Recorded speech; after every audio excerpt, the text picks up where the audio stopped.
Good morning to all of you dear students. आज हम linear algebra के एक इम्पॉर्टेंट चैप्टर डिटर्मिनेंट्स यानी सारणिक का अध्ययन करेंगे। डिटर्मिनेंट्स को यानी सारणिक को आधुनिक स्वरूप प्रदान करने का श्रेय जर्मन गणितज्ञ G.W. लिबनिज को जाता है। G.W.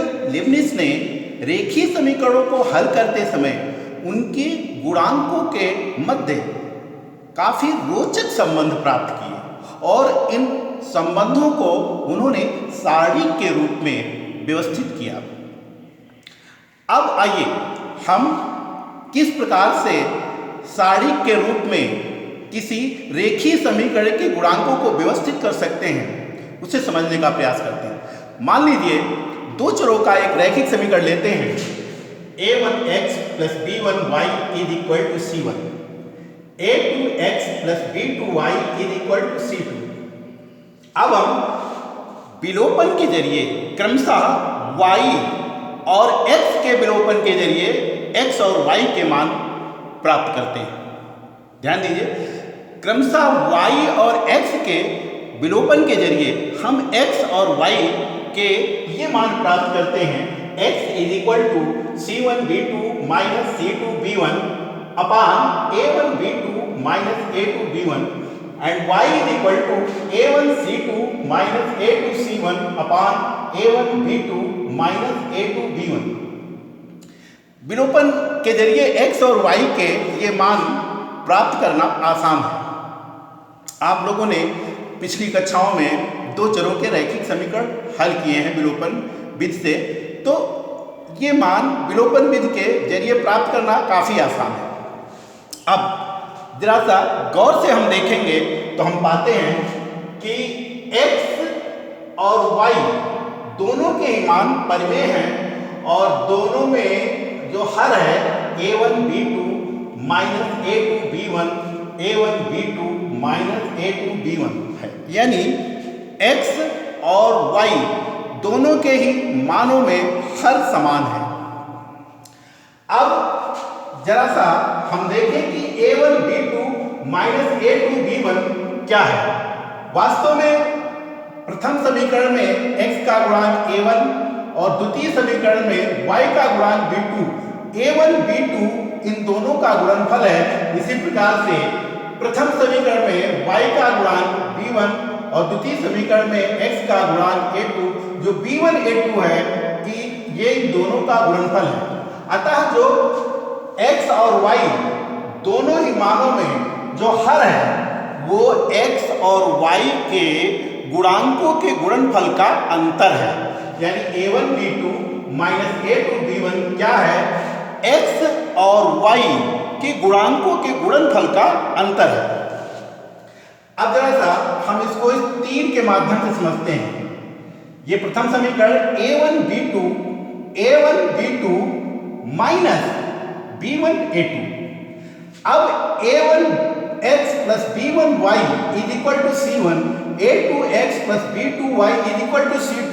अब इसे हम सारणिक के रूप में इस प्रकार से प्रस्तुत करते हैं a1 b1 b1 a2 और b2 और फिर a1 b2 minus b1 a2 का गुणनफल का अंतर सारणिक का मान कहलाता है। अर्थात a1 b2 minus a2 b1 क्या है, वो इस डिटर्मिनेंट का, इस सारणिक का मान है। अब जरा जो x और y के मान विलोपन के जरिए जो प्राप्त किए गए हैं उसको हम सारणिक के रूप में व्यवस्थित करते हैं। तो x और y के इन मानों को सारणिक के रूप में हम निम्नतः व्यवस्थित कर सकते हैं। x is equal to c1 b1 c2 b2 upon a1 a2 b1 b2। इसी प्रकार y is equal to a1 c1 a2 c2 upon a1 a2 b1 b2। x और y दोनों के ही मानों में जो हर है, हर का डिटर्मिनेंट है वो एक ही है।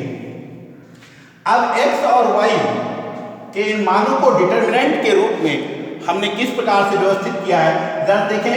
x का मान c1v2 माइनस c2v1, तो आप देखें c1v2 माइनस c2v1, और y में y equal to a1c2 minus a2c1 upon a1v2 minus a2v1 है। तो हमने इसको डिटर्मिनेंट के रूप में किस प्रकार से व्यवस्थित किया है कि a1c2 माइनस a2c1 अपान डिटर्मिनेंट जो हर का है वो दोनों में ही इक्वल है। तो इस प्रकार से आपने देखा कि डिटर्मिनेंट्स के जरिए हम रैखिक समीकरणों का हल बहुत ही आसानी से प्राप्त कर सकते हैं। अब एक अन्य एग्जाम्पल के जरिए हम इस बात को पूरी तरीके से समझने का प्रयास करेंगे।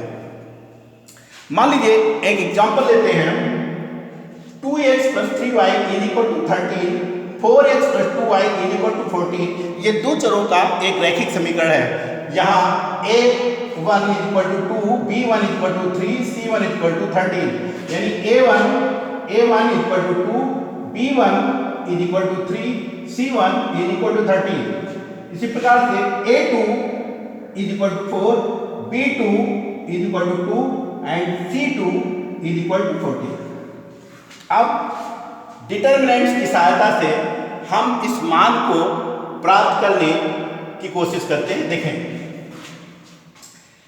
a1 c2, तो a1 2 और c2 a1 c2, सॉरी पहले x का मान प्राप्त करते हैं।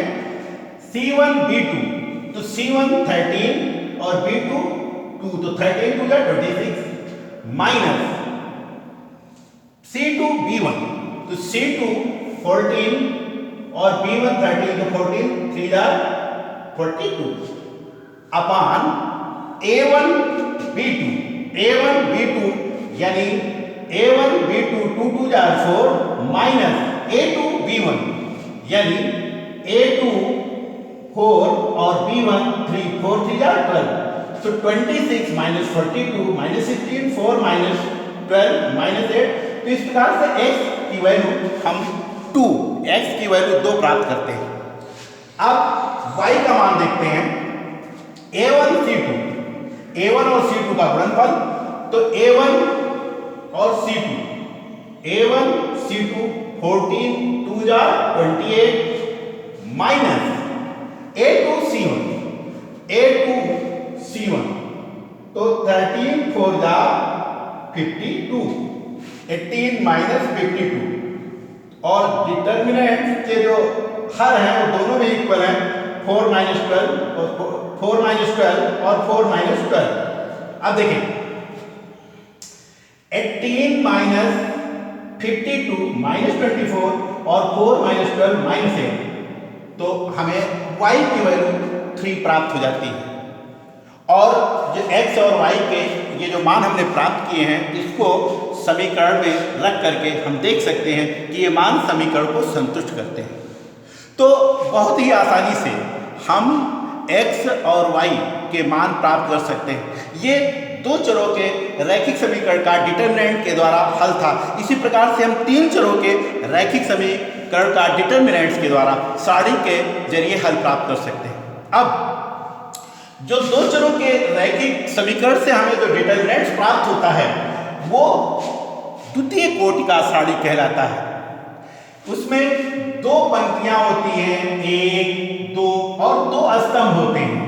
इसी प्रकार से तीन चरों के रैखिक समीकरण को हल करने में तीन चरों के रैखिक समीकरण में 3 पंक्तियां होंगी और 3 स्तंभ होंगे।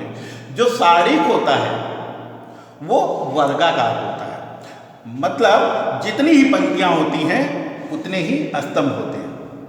तो जिस प्रकार से हमने दो चरों के रैखिक समीकरण को डिटर्मिनेंट्स के जरिए हल प्राप्त किए, उसी प्रकार से तीन चरों के रैखिक समीकरण, 4 चरों के रैखिक समीकरण के भी सॉल्यूशन के भी हल हम डिटर्मिनेंट्स के जरिए प्राप्त कर सकते हैं। तो जी.डब्ल्यू. लिबनिज ने इन रैखिक समीकरण को हल करते समय जो गुणांकों के बीच में रोचक संबंध प्राप्त किए थे उसको उन्होंने डिटर्मिनेंट्स के रूप में व्यवस्थित किया, और आज डिटर्मिनेंट्स का प्रयोग विज्ञान की भी कई शाखाओं में हो रहा है।